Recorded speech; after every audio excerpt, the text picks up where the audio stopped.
नमस्कार मुलांनो, इतिहास व राज्यशास्त्र पुढचा पेपर आहे. लास्ट व्हिडिओमध्ये तुम्हाला प्रिपरेशन प्लॅन सांगितला. 2 दिवस हातामध्ये आहेत. त्या 2 दिवसांना आपल्याला पुरेपूर यूज करायचं आहे आणि सोबत नेक्स्ट व्हिडिओज कुठले असणार आहेत हे मेन्शन केलं होतं.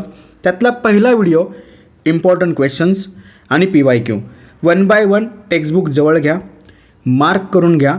इयर मार्क नका करू, म्हणजे लिहून नका घेऊ, फक्त क्वेश्चन मार्क करा आणि त्यांना एकदम बेस्ट लेवलला प्रिपेअर करून ठेवा.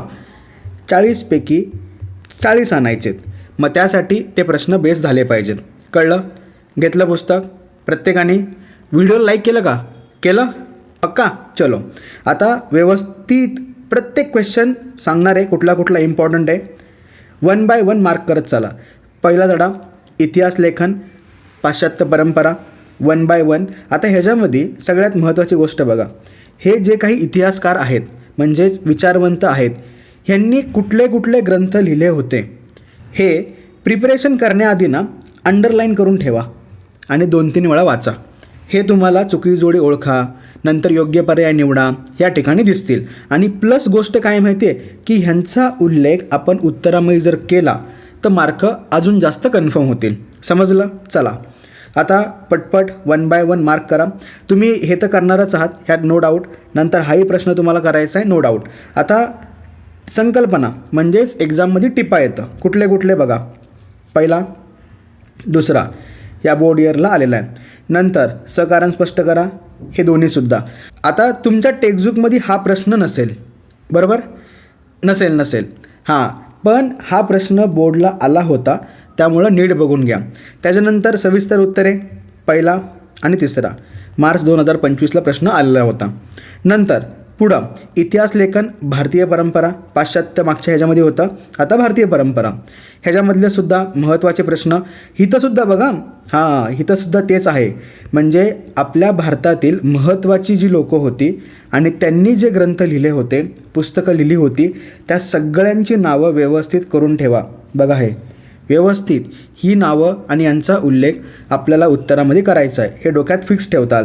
आता प्रश्न बघा, पहिला करायचा आहे, मी कुठल्या बोर्ड इयरला आलं आहे ते पण मेन्शन केलं आहे, त्यामुळे ते अजून इझी होतं आहे. नंतर प्रश्न दुसरा व्यवस्थित दोन्ही करून घ्या. हाही प्रश्न टेक्स्टबुकमध्ये नसेल, पण प्रश्न बघा आणि समजून घ्या. नंतर पुढं सविस्तर उत्तरे दोनही व्यवस्थित करायची. संकल्पना तिन्ही व्यवस्थित करून ठेवा. डन.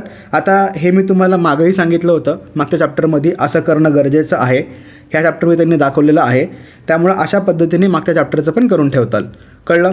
आता पुढं उपयोजित इतिहास, हाही धडा खूप जास्त महत्त्वाचा आहे.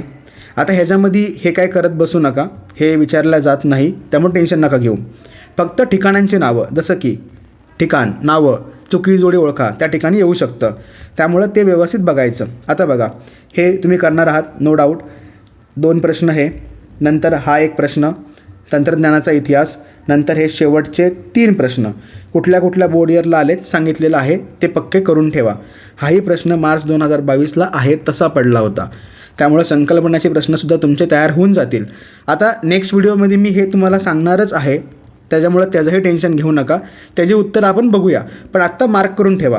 नंतर पुढं भारतीय कलांचा इतिहास बघा, सगळ्या कला आणि त्या कला कुठं कुठं होत्या, त्यांची ठिकाणं हे डोक्यात राहिलं पाहिजे. चला, प्रश्न उत्तरं बघूया पटपट व्यवस्थित. पहिलं, संकल्पना स्पष्ट करा, टिपा द्या, तिसरा. त्याच्यानंतर 1, त्यानंतर हा दुसरा पण प्रश्न मार्क करायचा राहिला होता, नंतर हा पहिला आणि हा तिसरा. केला मार्क? नक्की. चला पुढं, प्रसार माध्यमे आणि इतिहास, वृत्तपत्र वगैरे आहे ना, तो सगळा प्रकार आहे ह्याच्यामध्ये. आता ह्याच्यामध्ये काय काय आहे तर बघा, टिपा द्या. पहिले 2, सकारण शेवटचे 2 आणि हा शेवटचा प्रश्न. केला मार्क? चला पुढं जाऊया. मनोरंजनाची माध्यमे आणि इतिहास. आता ह्याच्यामध्ये सुद्धा कुठली लोकगीतं किंवा नृत्याचे प्रकार कुठल्या कुठल्या ठिकाणी आहेत हे डोक्यात ठेवायचं. नंतर धड्याखाली प्रश्न आहेतच म्हणा, त्याच्यामध्ये सगळ्या गोष्टी तुमच्या क्लिअर होतील, पण ॲडिशनल त्या गोष्टी डोक्यात ठेवा. आता हा बघा तक्ता, हा बोर्ड इयरला आलेला होता, 2 प्रश्न विचारले होते, त्यामुळे हे बघून ठेवायचे. नंतर टिपा, पहिल्या 2, नंतर हा शेवटचा प्रश्न आणि हाही शेवटचा प्रश्न. समजलं? चला आता पुढं खेळ व इतिहास. मार्क करताय ना तुम्ही? मार्क करत चाला. आता खेळांबद्दल पण सेम, कुठल्या ठिकाणी कुठला खेळ खेळला जातो हे लक्षात ठेवताल. टिपा द्या, 2 झाल्या. सहकारण दुसरावालं. त्यानंतर सविस्तर उत्तरे द्या, हे 2 व्यवस्थित करून ठेवायचे. एवढे क्वेश्चन तुम्ही पक्के केले ना, 40पैकी 40 हलणारच नाही. टेन्शनच घेऊ नका. फक्त 2 दिवस आहेत, त्यांना पुरेपूर वापरा. नक्की चला. नंतर पर्यटन व इतिहास व्यवस्थित मार्क करा. आता ह्याच्यामध्ये सुद्धा बघा कुठले कुठले प्रश्न महत्त्वाचे आहेत. सहकारण पहिले 2, कृषी पर्यटन, त्यानंतर हे शेवटचे 2 आणि हे संकल्पना चित्र. व्यवस्थित कळलं? नक्की व्हिडिओ लाईक केलं आहे ना? नक्की. आणि कमेंट सेक्शनमध्ये नक्की सांगा की मागच्या व्हिडिओचा तुम्हाला फायदा झाला का नाही झाला. सगळे व्हिडिओज आले होते, प्लॅन सांगितला होता, कसं एक्झिक्यूट करायचं तेही सांगितलं, 2-3 लाईव्ह सेशन पण घेतले. ह्यांचा तुम्हाला फायदा झाला का नक्की सांगा, म्हणजे मलाही समजेल की मी शिकवते ते तुम्हाला समजते की नाही. नक्की सांगताल प्रत्येकजण. चलो, ह्याच्यानंतर ऐतिहासिक ठेवांचे जतन, शेवटचं धडा आहे बघा. आता ह्या ठिकाणी आहे ना म्युझियमची नावं आहेत आणि ठिकाणांची नावं आहेत, ते बघून ठेवताना प्रत्येक धड्यामध्ये जी जी खासियत आहे ना ते करून ठेवायचं. बघा जसं की या ठिकाणी दिलेलं आहे, त्याने धड्याखाली दिलेलं आहे, पण धड्यामध्ये पण 3-4 गोष्टी आहेत ना, त्यामुळे त्या गोष्टी जर केल्या तर अजून आपण मार्क सिक्युअर करू शकतो, कारण ह्यांना ऑप्शन नाही आहे. प्रिपरेशन प्लॅनमध्ये तुम्ही बघितलं असेल. आता सहकारण स्पष्ट करा, हे 2. टिपा द्या, हे 2. त्याच्यानंतर हे 2. बघा कुठल्या कुठल्या बोर्ड इयरला आलेलं आहे हे सांगितलेलं आहे. आता तुम्ही जेव्हा इतिहासाचे प्रश्न मार्क करत होता, स्क्रीनवर तुम्हाला जेव्हा दिसत होते, काही क्वेश्चन रिपीट होतात, ते दिसलं का? आणि ॲज इट इज होता ते, त्यामुळं ह्याच्यामध्ये क्वेश्चन रिपीट होणार, नो डाऊट. ठीक आहे, अजिबात घाबरून जाऊ नका. तुम्हाला सायन्सची जरा भीती वाटली होती, सायन्समध्ये पण रिपीटच होते, फक्त फिरून विचारले होते. इतिहास भूगोलात तसं नाही होणार. स्ट्रेट फॉरवर्ड प्रश्न येणार, प्रश्न तसाच राहणार, उत्तर पण तसंच राहणार. त्यामुळे अजिबात टेन्शन घेऊ नका. 2 पेपरमध्ये 40पैकी 40 मिळतात, टेन्शन नका घेऊ. आता पुढं राज्यशास्त्र 5 धडे आहेत. आता ह्यांचं प्रिपरेशन कसं करायचं? उलटं करायचं.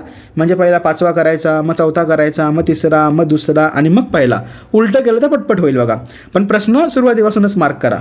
बघा पहिलं संविधानाची आवश्यकता, व्यवस्थित त्यातले सगळे प्रश्न जे जे महत्त्वाचे आहेत ते पटपट मार्क करूया. बघा पहिलं चुक्की बरोबर सहकारण, पहिला प्रश्न, 3रा प्रश्न, त्यानंतर हा पहिला, हा 3रा, हा 2रा आणि हे शेवटचे 2.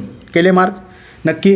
आता बघा कुठल्या कुठल्या बोर्ड इयरला आलेले आहेत, किती वेळा रिपीट झालेले आहेत ते मेन्शन झालेलं आहे, त्यामुळे ह्यांना पक्क करायचं आहे. समजलं? चला. 2रा निवडणूक प्रक्रिया, व्यवस्थित.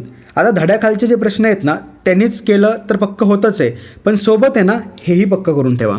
अशा डायग्राम दिसतात आहे ना, हे पक्क करा ना, हे एकदम सिम्पल आहे आणि मराठीमध्ये लिहिलं आहे त्यामुळे पटकन होईल. ठीक आहे, सिक्वेन्स डोक्यात ठेवायचा. त्याच्यानंतर धड्याखालचे प्रश्न बघा व्यवस्थित. 2रा, हा 3रा, टिपा द्यामधला 2रा, थोडक्यात उत्तरे पहिला आणि 3रा. आता हे बघा, हे सुद्धा पूर्ण करून ठेवा, हेही बोर्ड इयरला आलं होतं. ठीक आहे. नंतर राजकीय पक्ष, आता त्यांच्या काही अटी असतात, त्या अटी पण लक्षात ठेवतात. आता त्या अटी ऑलरेडी त्या उत्तरामध्ये कवर होतात ते, त्यामुळं काय एवढं टेन्शन नाही आहे, पण मी सांगितलं तुम्ही लक्षात ठेवताल त्या गोष्टी. बघा पहिला प्रश्न, त्यानंतर 3रा, 4था आणि त्याच्यानंतर हा 2रा प्रश्न. व्यवस्थित. चला. नंतर सामाजिक राजकीय चळवळी, धडा क्रमांक 4. ह्याच्यामधले सुद्धा महत्त्वाचे प्रश्न बघूया. बघा आला स्वाध्याय. 2रा प्रश्न, पहिला, 2रा, 3रा, तिन्ही महत्त्वाचे. शेवटचे 2 झालं. आता शेवटचा धडा, भारतीय लोकशाही समोरील आव्हाने. हा धडा खूप जास्त महत्त्वाचा आहे एक्झाम पॉईंट ऑफ व्ह्यूनी. का ते पण सांगतो. तुम्हाला दिसत असेल स्क्रीनवरती तर नीट समजून घ्या. 23, 24, 25 दिसलं का? समजलं का महत्त्वाचं आहे, त्यामुळं पक्का करून ठेवा. आता कुठले कुठले करायचे? हे 3, हा आणि हे. आता ह्याच्यामध्ये काय होतं माहिती आहे का, की काही उत्तरं ही तुम्ही हितही करणार आहात आणि तेच पॉईंट हितं पण आहेत, त्यामुळं ज्या वेळेला तुम्ही ही उत्तरं करणार तेव्हा ह्यांची रिव्हिजन आपोआप होते. कळलं? नक्की. प्रश्न सगळे मार्क केले व्यवस्थित. आता पुढच्या व्हिडिओजमध्ये आपण चुकीच्या जोड्या, त्यानंतर संकल्पना चित्र, इतिहास आणि राज्यशास्त्र दोन्ही बघणार आहोत कंबाईन. सेपरेट नको, एका व्हिडिओमध्ये सगळं संपून टाकूया, म्हणजे ते मार्क आपले कन्फर्म होऊन जातील. सोबत कारणे द्या टॉप 10, सविस्तर उत्तरे द्या टॉप 10, इतिहासाला पण राज्यशास्त्राला पण राज्यशास्त्रामध्ये काय असतं, हे चुक्की बरोबर सहकारण, ते टॉप 10 बघणार आहोत, त्यामुळं त्यांचं प्रिपरेशन झालंच पाहिजे. आता शेवटचे 2 पेपर राहिलेत, अजिबात हार मानू नका. 90+ आपण मिशन ठेवलं होतं. त्याच्यामध्ये हे 2 विषय आपण 40 आउट ऑफ 40 आणायचे म्हणजे आणायचे आणि ते येतात. अजिबात लोड घेऊ नका. आता हे जर 40 आउट ऑफ 40 आले ना तर मॅथ्स आणि सायन्सचा जो बॅकलॉग आहे ना तो भरून निघेल. समजलं नक्की. त्यामुळं व्यवस्थित प्रिपेअर करा. काही डाऊट असेल, काही अजून एक्स्ट्रा पाहिजे असेल कमेंट सेक्शनमध्ये नक्की सांगा आणि त्या पुढच्या व्हिडिओजसाठी चॅनलला नक्की सबस्क्राईब करा. इंस्टाग्रामच्या पेजला देखील फॉलो करा. व्यवस्थित प्रिपरेशन करा आणि कमेंट नक्की करताल. व्हिडिओ कसे वाटत आहेत, तुम्हाला समजतं आहे का, नक्की सांगा. म्हणजे मला पण चांगलं वाटेल. करताल माझ्यासाठी प्रत्येकजण. चलो व्यवस्थित करा. Bye bye. All the best.